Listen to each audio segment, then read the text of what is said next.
If you've been to any tech conferences or read any tech blogs in the past few years, you've almost certainly heard the term containers, as well as a load of other confusing words with a few too many syllables.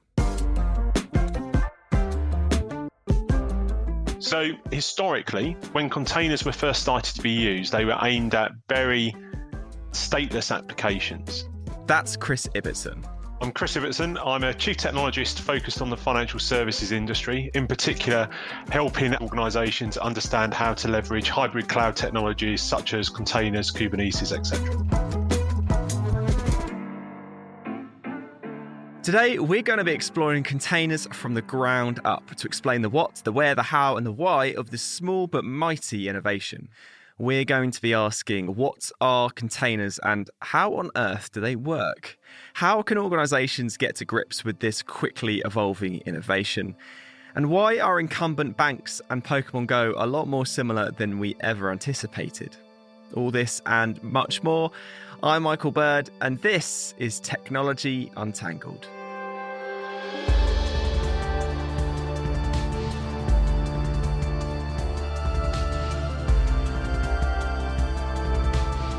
Containerization as a topic tends to be a bit overwhelming.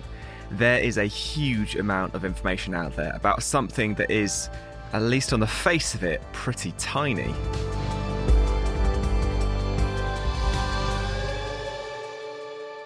Containers, in essence, are a way to package applications to abstract them away from the environment they actually run.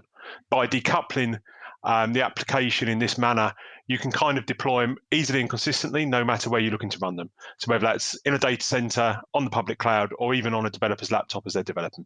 It can get quite convoluted, but for me, it is that simple. It's just your piece of software and whatever dependencies that software needs to actually run.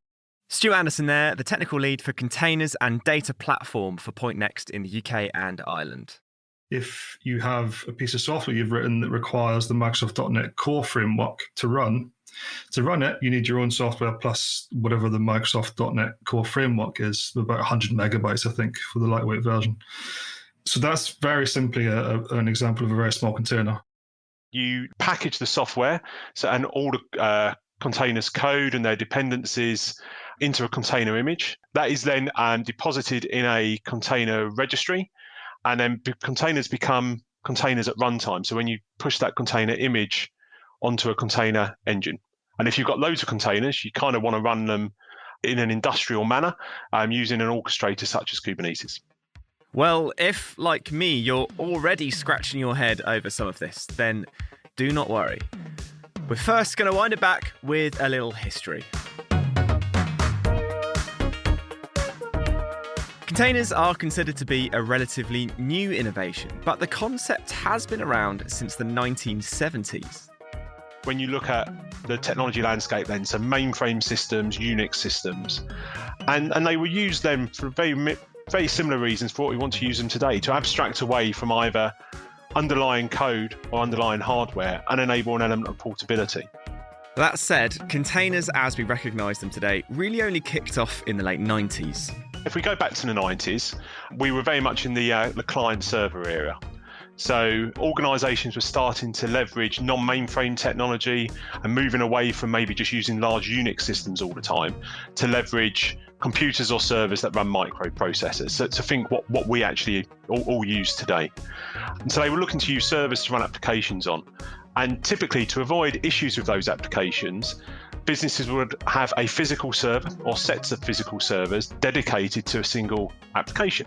And that often led to inefficiencies, as in you might find the servers were too large, they weren't necessarily using all of the capacity available, or they were taking up too much space. So if we then move into the 2000s, the concept of virtualization came to distributed systems.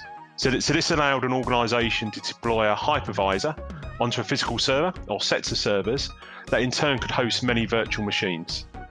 Each virtual machine would allow an operating system to be run and could replace the multiple physical servers that we'd seen in the 90s. And the intent behind this was that it should lead to more efficiencies.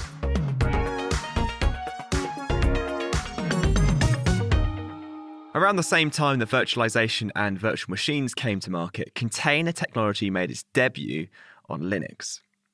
And in fact, VMs and containers are often spoken about in the same breath because they both, in simple terms, allow different ways to build and manage applications. I made a little comic where I explain containers using cookies, using a cookie analogy, containers versus virtual machines. That is Kaslin Fields, Hello, everyone. a developer advocate at Google Cloud. I focus on cloud native, containers, and DevOps type topics. Whether you're using containers or virtual machines, it's all about the chocolate chips. It's all about your applications. You can package them in virtual machines or you can package them in containers. Either way, you're going to have those cookies in a bowl. So either way, your containers or your virtual machines are actually running on some physical host somewhere. So you have to make some considerations about density of that host, where containers are more like mini cookies. They're still chocolate chip cookies, but they're small. And virtual machines are more like bigger chocolate chip cookies, so you can't fit as many in a bowl.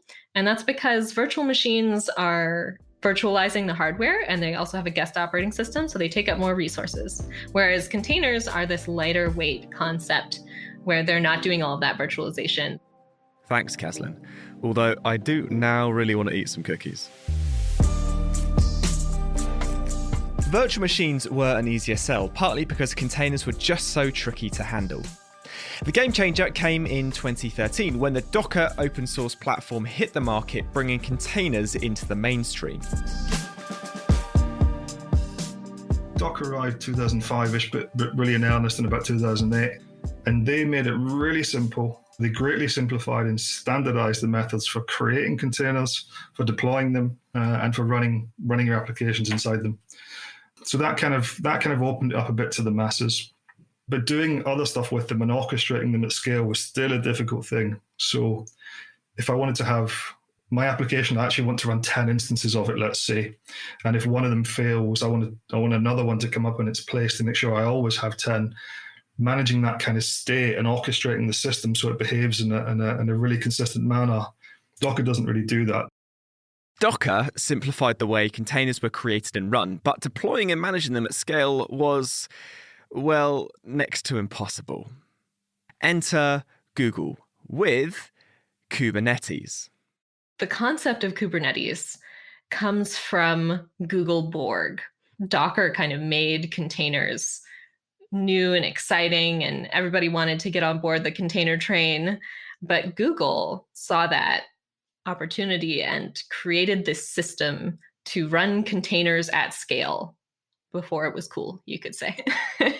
And that's Borg.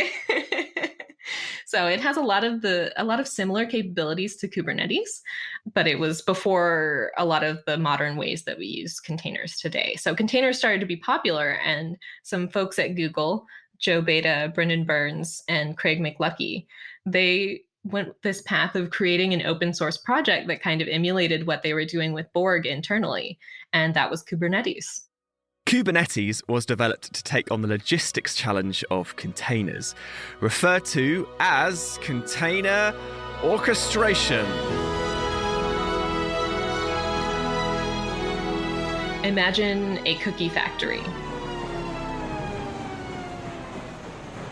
The exciting thing here is not that it's where containers are made. The containers, the cookies, could be made somewhere else and shipped into this factory, but it processes them. It packages them up and it sends them out. So if we think about that process, we have an area of the factory where we get all of the cookies in, and then we have to go through and package them. Maybe it's individual packages of cookies. Maybe it's a package of a few cookies together. So Kubernetes has a similar concept with containers. It's called pods. So in Kubernetes, you're not actually orchestrating individual containers. You're creating this pod concept, which can be more than one container, which are tightly coupled. So if it's two pieces of the same application that have to work together really closely, but you've separated them out into containers, there can be all sorts of reasons why that is. You can put them both in the same pod. And so Kubernetes will do everything it does with that pod with multiple containers together. So think about a shelf in a store. You've got a bunch of the same product, right? A bunch of packages with the same number of cookies in it. You can do something similar with Kubernetes where you say, I want 1,000 copies of this pod, and we'll always spin it up so that you have both of those containers together. A lot of the time, if you need those containers to always be together, put it in a pod and Kubernetes will treat it like that. It's got all sorts of capabilities for making sure that the containers can talk to each other, making sure that they get to the right place. So it's kind of the logistics of getting them to where they need to go. History and definitions over. Container orchestration ensures more automation and repeatability within the container environment. That equals less manual work in an application lifecycle. But why should the average organization care about containers in the first place? Well, they make software development a heck of a lot easier. Containers give you a really consistent environment. So what does that mean? So because all of your software dependencies are contained within your container, you don't care about the underlying host that container runs on. So anyone who's been involved in deploying software to environments, to bare metals or virtual machines, will have seen a software deployment work in one environment, say the developer's laptop test environment, works just fine there, and you get to the production environment, the same deployment doesn't work and causes you a nightmare.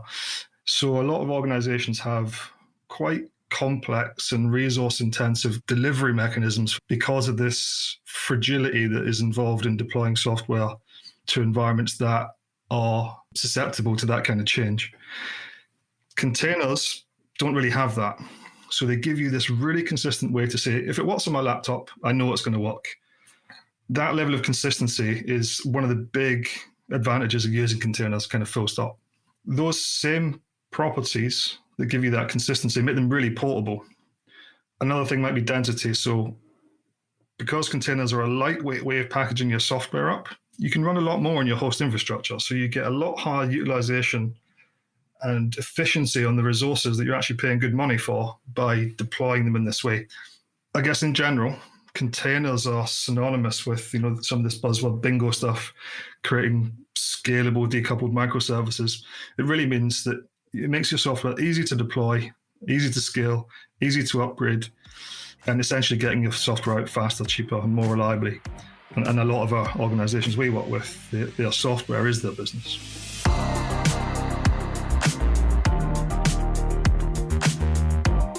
So containers orchestrated by Kubernetes are becoming commonplace for developing and delivering cloud-native or microservice applications. That's a tongue twister right there. If you're researching container use cases, then you'll definitely have come across microservices at some point. Over to Chris. So the idea behind a microservice is you should take a service that you're looking to deliver within an application, and it should be as small as possible for what makes sense for you. So in the past, if we use maybe a banking analogy, you might have had a banking application that was almost one big application. So everything you needed to do, if you imagine that was identify someone as a customer, verify they are as a customer, get their account list, show their balance, might be all within one set of code. If we flip that to a microservice, this is the idea that you should actually code in very standalone elements, pieces of that application. So get balance might be a microservice on its own. And the benefit of taking that approach is that in theory, you can have a team of developers just focused on get balance, and because it's well constructed and the APIs around it are well known and documented, that they can make changes to that piece of code without necessarily needing to impact or change other elements of code within the wider application. Microservices don't necessarily need to be in containers, but the way that containers can scale up and down makes them a great fit. So far, this is all sounding like a little tool for DevOps teams to do their jobs. Nothing that will affect the average person. Unless, of course, you're one of the 20 million active users of Pokemon Go. So a little backstory, I love Pokemon. Even though I wasn't at Google yet, I was into containers and Kubernetes at the time. So I saw this launch coming and I was all excited about it, of course. I signed up for it. And then it started having all these problems in the first week. Everyone was saying their system was getting hammered. They were getting way too many requests. And I was like, wow, why don't they just use this Kubernetes thing? Pokemon Go was developed by Niantic Inc., an organization that started life as part of Google's parent company, Alphabet. They had all of the pieces that they needed to start out with as engineers. So they were probably familiar with Borg. So they may have been familiar with this container orchestration model of developing applications.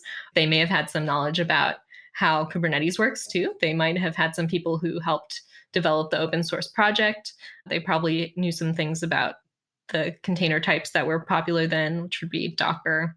The problem with Pokemon Go's initial launch is that they were using Kubernetes, but it was still very much in its infancy. Pokemon Go came out in July of 2016. The first 1.0 release of Kubernetes came out in July of 2015.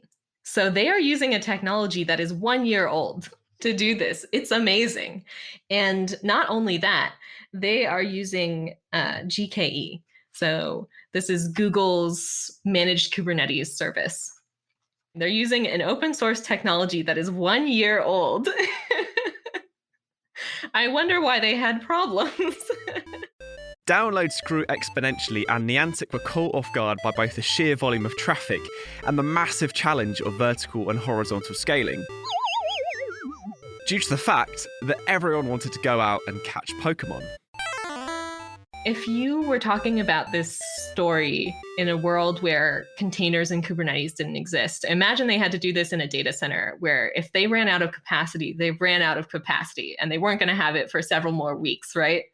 You'd be losing customers left and right because you can't get them in. Whereas the problems with Pokemon Go when it came out, they were kind of intermittent. You could try to log in like 1 hour and a few hours later, maybe try to log in and you might get in. Or maybe a day or two later, but it wasn't that long. So what was happening during that on the back end was that they were trying to solve all of these capacity issues. They were running this cluster on Google Kubernetes engine, and they were running tens of thousands of cores in a Kubernetes cluster on version, like it had to be one of the first 3 versions of Kubernetes, 1.0 through 1.3. That was all that existed at the time. So they were doing some amazing things, and they found a bunch of bugs with Kubernetes that they gave back to the community that they later incorporated into the open source project. Pokemon Go became a big case study for containers and Kubernetes at scale. And what a scale. This setup was huge. So I looked up the suggested cluster size for the current version of Kubernetes. And that's Kubernetes version 1.18. They say no more than 5,000 nodes, 15,000 pods, 30,000 containers, no more than 100 pods per node is what they think a single Kubernetes cluster can handle. So we look at that and we look at the Pokemon Go case, and we know that they're probably blowing all of that out of the water. So one thing that we can take away from that is that these are suggestions. If you really understand the technologies, you can get a bit beyond them, but you're probably going to have a lot of issues. So the next thing we have to start thinking about is how are we going to address these challenges of scale, the limits of scale of Kubernetes itself. And there's a lot of cool technology, a lot of cool features coming down the pipe to handle these types of situations, now that we've seen the amazing things that they can do and the amazing challenges they face. This was a pressure cooker of a use case.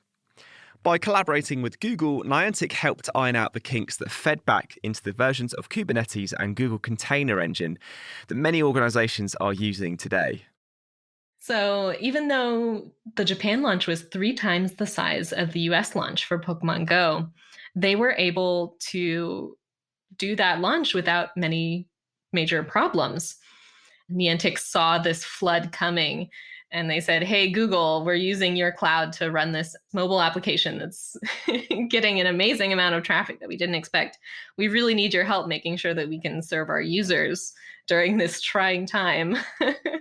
And so this new concept of Google customer reliability engineers that Google had created to deal with this, they worked with Niantic to understand their challenges well. And they made sure that they spun up enough capacity for Niantic to handle that 3x user traffic on the first day of Pokemon Go in Japan.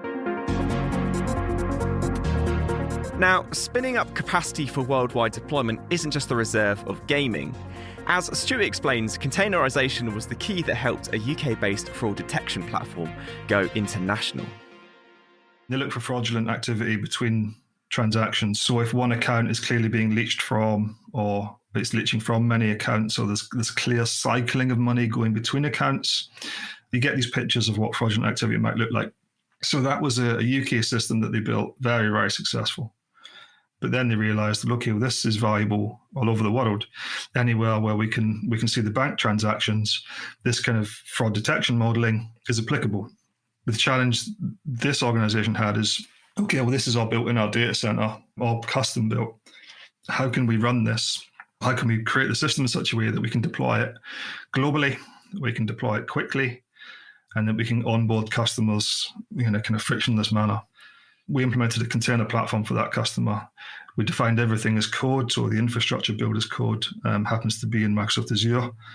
So at the click of a button, the whole infrastructure appears. So all the compute that you need for the environment, all the storage, all the networking, all of that stuff. The Kubernetes environment to run your containers, again, is in the deployment. And then you layer your software on top. And then in very short order, from just being able to do this in the UK, you can do it globally. Banks have been some of the earliest adopters of containerization due to both the scalability and also the way microservices work. Some of the well-known challenger banks, such as Monzo, have built their entire back-end on microservices alone. Many banks will all be using containers and Kubernetes to deliver a lot of their customer-facing applications. So if you imagine online banking or the mobile banking applications we use on our mobile phones, etc., will all probably be driven by and running in containers and Kubernetes. As they've been redeveloping applications, they're starting sometimes afresh, so can leverage cloud-native concepts such as 12 factors and microservices to deliver applications which can truly benefit from the elasticity that containers and Kubernetes can provide.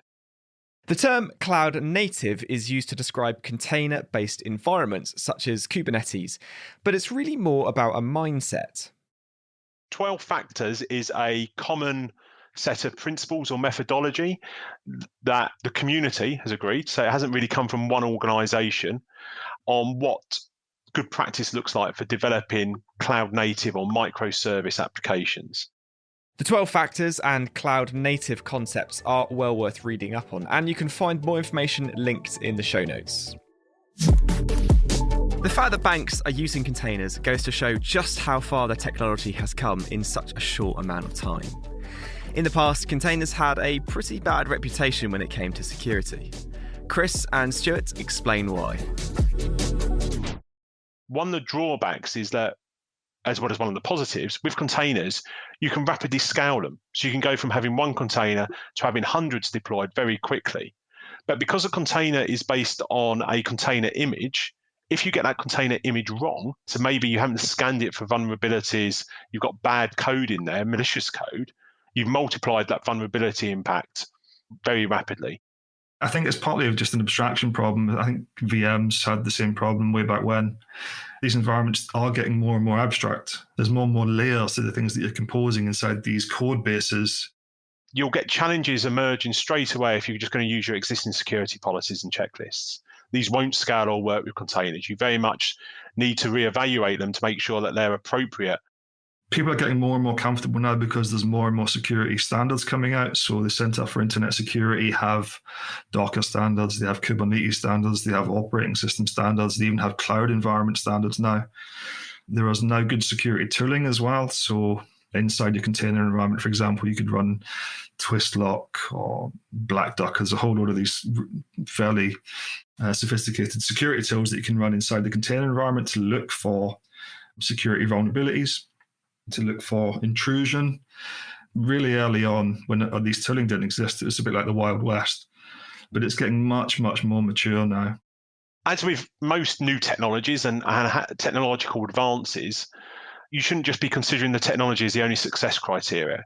You also need to look at the processes around how that technology is used and making sure that your people are upskilled as well, so that your people have awareness. For organisations that use containerisation, the benefits include quick scaling, easy management, and reduced infrastructure costs. Finance is a great example, who are very much obviously interested in how much stuff costs to run, and that costs to serve the business and their end customers. Containerization, but more importantly, the ecosystem containerization sits in. So imagine Kubernetes and some of those other cloud native concepts. That could benefit, because if you follow the principles correctly, you should only be consuming infrastructure and technology when you have load. So you shouldn't necessarily be paying for infrastructure to be sat there and not being used. You should just be spinning up instances as and when you need them.